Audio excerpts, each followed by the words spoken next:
મુસ્લિમોનો વોટિંગનો હક છીનવી લો, વકફ બોર્ડ નાબૂદ કરો. મહાસમસ્તન મઠના મહંતે વિવાદ છંછેડ્યો. ખેડૂતો અને તેમની જમીનની સુરક્ષા માટે તમામને એક થવાનો આગ્રહ કરતા વિશ્વ વોકાલિગા મહાસમસ્તન મઠના મહંત કુમાર ચંદ્રશેખરનાથ સ્વામીજીએ મંગળવારે કહ્યું કે એવો કાયદો લાવવો જોઈએ જેમાં મુસ્લિમ સમુદાયની પાસે વોટ આપવાનો અધિકાર જ ન હોય. કોઈ વકફ બોર્ડ હોવું જોઈએ નહીં, કોઈ અન્યની જમીન છીનવી ધર્મ નથી.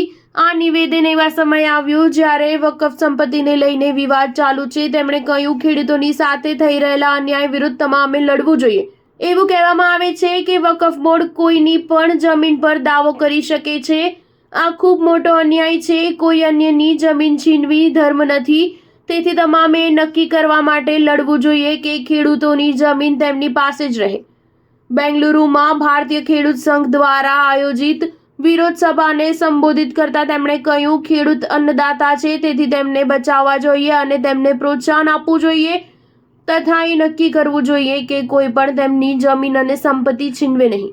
સ્વામીજીએ દાવો કર્યો છે કે દરેકે નક્કી કરવું જોઈએ કે વકફ બોર્ડ ન હોય, કેમ કે નેતા વોટ માંગે બધું કરે છે. એક એવો દાવો કરવો જોઈએ કે જેમાં મુસ્લિમ સમુદાયની પાસે વોટ આપવાનો અધિકાર ન હોય. પાકિસ્તાનમાં તેમણે આવું કર્યું છે, ત્યાં બીજા પાસે મતદાન કરવાનો અધિકાર નથી. આ રીતે ભારતમાં પણ જો આપણે એ નક્કી કરીએ કે તેમને વોટ આપવાનો અધિકાર નથી તો તે પોતાનામાં મર્યાદિત રહેશે અને દરેક શાંતિથી રહી શકે છે. કર્ણાટકના અમુક ભાગોમાં ખેડૂતો અને અન્ય લોકોના એક વર્ગે આરોપ લગાવ્યો છે કે તેમની જમીનોને વકફ સંપત્તિ તરીકે ચિહ્નિત કરવામાં આવ્યા છે, જેનો વિભિન્ન ખેડૂત સમૂહો, સંગઠનો અને વિપક્ષી ભાજપ દ્વારા વિરોધ કરવામાં આવ્યો છે. સ્ટાર ન્યૂઝ 7 હંમેશા સચ્ચાઈની સાથે.